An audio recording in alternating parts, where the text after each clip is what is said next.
Hi everybody, this is KillRed40 and you're listening to COG. I'm here with Orange and today we're going to talk about Good Job. So it was Orange's idea to talk about this game. What made you want to play this? How did this appeal to you? Well, the first appeal came from playing team-based games. So Overcooked is one of those games where it's a team-based sort of physics. And I just seen the commercial for it. I thought it was pretty humorous, so bought it, gave it a shot, and I knew from the start that you'd like it. So here we are. I was actually wondering if I was going to like this or not because as a lot of people have seen, I did a review of Untitled Goose Game, and that was not my favorite game. I did not really enjoy it that much, where this one looks kind of similar to that. Very goofy, really funny. You have this little character that has these specific objectives, but I wouldn't say that's totally what the game is about. I think the game is more about screwing around, breaking things, and just having a good time, wouldn't you say? Yeah, the similars to Untitled Goose Game are there, except you're not so much of an annoyance. You're a worker in your dad's company, so you're there to complete a goal and to be helpful, but along the process of being helpful, you end up destroying a lot of things, still completing levels, and that's where a lot of this game's humor comes from, unlike Untitled Goose Game, where you're meant to be a nuisance, but in this game, you're meant to be helpful and just kind of the idiot son of the executive doing your best. That's one thing that I kind of want to just jump into real quick, is I actually found this game really funny compared to Untitled Goose Game. Untitled Goose Game, you're just kind of an asshole to people for really no reason other than you're a goose. And I can understand that mean-spirited kind of humor, but at the same time, in Untitled Goose Game, I didn't find it as funny as in Good Job. Good Job feels like you're just an employee that's trying to do the best job they can while in the process destroying things, and I find the irony and humor in that a lot more funny. An example, without getting into spoilers, is in the very first level, you can stretch these cords across the room and you pull it back and you can slingshot things to break walls. And I just remember laughing my ass off at that. I had moments like that too, where just accidentally completing a level by destroying things, sort of against games like this that I've played, where the physics are sort of there to hinder you. In this case, the physics are there to help you get through the level, or really just a medium for getting through the level. When we bring up titles like Untitled Goose Game, it's not necessarily a direct comparison, but that these games do sort of fit into the same genre, physics-based. Also, the art style, very simplistic,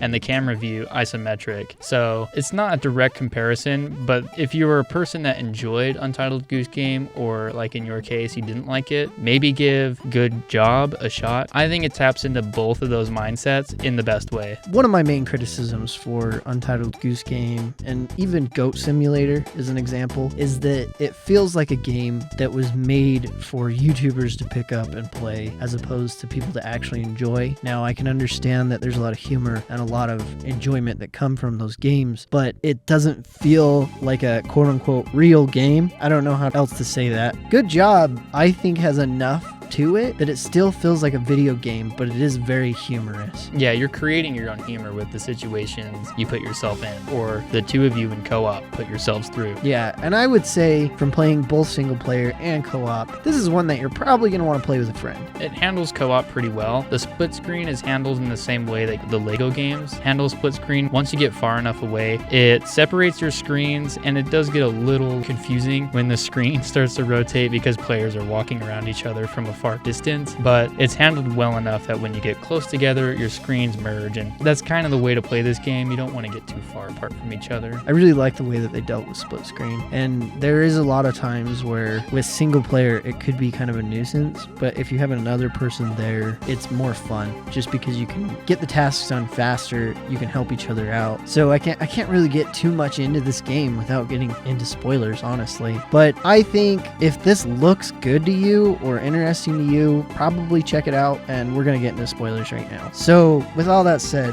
what is your two favorite floors in this game? So you move yourself through the building, starting on the first floor, which is like finances, and then you kind of just move up like the corporate chain. Recreation's on the third floor, and I loved that one because the environments were a lot of fun. The puzzles that you're getting they're the same that you're gonna get in other levels, but yeah, it's the environment on this one that really sold me on it. Second favorite is gonna be robotics. That one's just really cool, and I had the pleasure realize you were playing that one with you, so that was memorable. I'm in the same boat. Those are both my favorites as well. I would have to say mine is reversed though. I really enjoy robotics. It just feels really tight. Every room is a different kind of puzzle. It's totally different. You don't get these annoying puzzles that are scattered throughout the game where you have to grab shit and move it to the right place. None of that is in robotics, and I really like that about it. That's probably my first favorite. My second favorite being, of course, recreation. And I really like that one with the environment. Also, there's one specific part where you have to water all these flowers. I found that really enjoyable and very rewarding when you're just spraying the flowers and huge bushes like come out. It's just a surprise. It's a lot of fun and it's goofy. It shows you a mechanic that they're using where you'll be doing something using one of the items they've given you, like in this level, the hose. And at some point, the hose kind of becomes like a jetpack. And they don't tell you this stuff. It's something that just happens. And so you just go with it. And that's the most fun, is when something so strange just happens out of nowhere. And it sort of changes how you're going to play the level and how you're going to interact with the different things that you pick up to complete levels. I like that level specifically for introducing that mechanic in such a good way. Yeah, they don't push it into your face. You just kind of figure it out on your own. And I really enjoyed that throughout the entire game, is they were able to communicate so much using so little. An example is on my first favorite floor, which is robotics. There's a part where you paint these lines on the ground and the robot follows it. And you know that just by seeing a robot follow a red line. It's cool. I can't believe how much they were able to communicate. So those two are, for both of us, the best. What is the worst? And could you give a reason as to why you didn't like that one so much? I would probably have to say the second floor, which is the warehouse. It can be really fun to drive that forklift, but a lot of the puzzles in this one surrounded this idea of getting packages to certain places. And this is a problem that's consistent throughout the whole game. They want you to find certain people, certain objects, and get them in this certain place. I don't find any of these missions fun. It just feels like a drag. And that's kind of my main critique here, is even though it's named Good Job, I don't think that it should feel like you're actually at work, which sometimes it does. That's the same problem I've had. The level in particular for me is the manufacturing floor. It's exactly the same things where you're organizing packages or you're relying on the AI. There's plenty of other workers just like you, but they don't really do anything. They're kind of lazy, and it's funny. But that's a hindrance to the point where it's annoying that they aren't helping you, because they're there to actually help you. And the only reason these things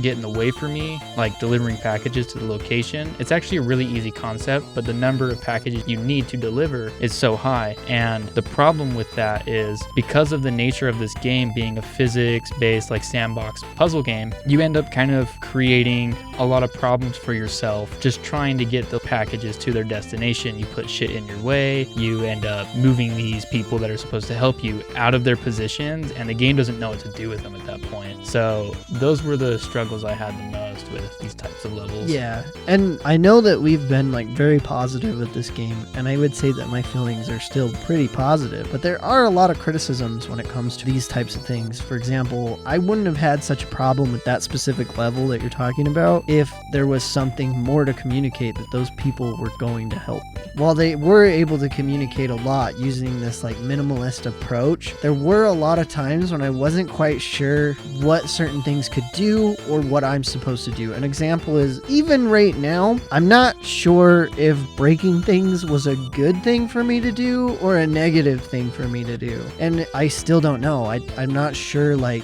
do we get points for breaking things, or is it not a good thing? I can tell you it's more fun when we break things. So if it is a negative, I would say that's a bad design decision. Yeah, they just don't communicate the grading system. And it was around the third level where I figured out the grading system, but that only opened up more questions, where you're graded based on how much time it took you to complete that specific level, how many items you broke in the process, and the cost of the items you broke. You can break things like art pieces that are going to cost you $10,000, or you could break a coffee mug that's going to cost like $15,000. The way they grade this doesn't make a lot of sense, where you'll get a D on the items you broke. A D is not a good grade, and you'll get a D on the cost of things that you broke, and if that number's higher, that's what makes your grade worse. But it doesn't take the average of all your grades grades, it actually only takes the time completed for the level. So as long as you got the level done in 10 minutes or whatever, and you got an A, you're gonna get an A regardless of if you got a D for the cost and items broken. And that doesn't make sense to me. You know, that would average out to a C or a B or something at least, but that's Even now how it as is. you tell me, that's so fucking confusing. It I is would never confusing. know that. It opens a lot of questions, and I'm not sure how you can address that from like a completionist standpoint. And maybe it's not even a game you want to complete like that, No. but it doesn't make a lot of sense. Yeah, I wouldn't say this is like a competitive thing at all. Speaking of breaking things, right? Who is the moron at the company that invested in all of these like priceless vases just sitting around? Yeah.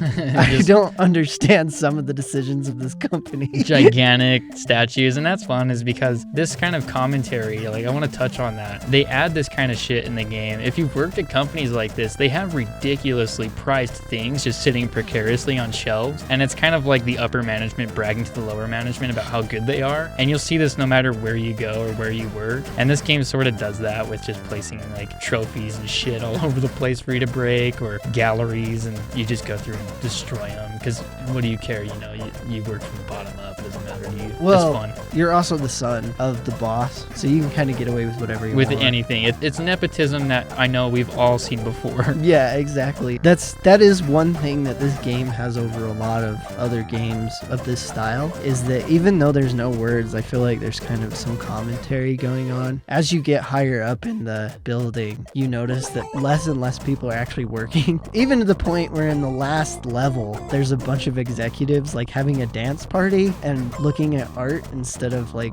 doing paperwork or grabbing boxes or anything. I thought that was really funny, and I like that. Yeah, I liked it too.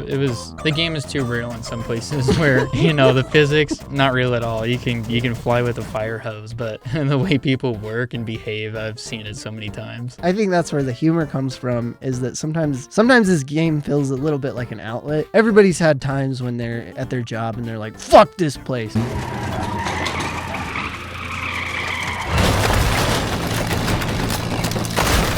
And good job, you can do that. You can just destroy the entire place, find all of the priceless things that the executive has bought, and just break it if you want. Yeah, and get away with it too. You know, I think it's like a labor worker's wet dream, is to do whatever the hell you want. I know it's certainly mine. Do whatever the fuck I want and move my way through the company. Yeah, get promoted. Yeah, for being which a is jackass. exactly what they call it too. You destroyed the whole company and you got promoted. Yeah. It's fun. So pretty damn real. Yeah. Anyways, I don't know. Is there anything else you want to touch on? I don't know what else to say. This was an all-around good game. I didn't know it was actually even Nintendo until you told me about that. And that impressed me a lot because Nintendo just dropped this out of nowhere and promoted it and released it. It's great. And that actually makes me really curious if they have more games like in the works that are just random like this, that are more, I guess, experimental. And I think that would be really cool because, you know, you got your Marios and Zeldas, but that can only last you so long. So we'll see if there's more like this. I'm curious. Yeah, if you can put more games like this on your console exclusively, you're going to sell really well. With all that said, I think that's it. This is COG signing out. Goodbye.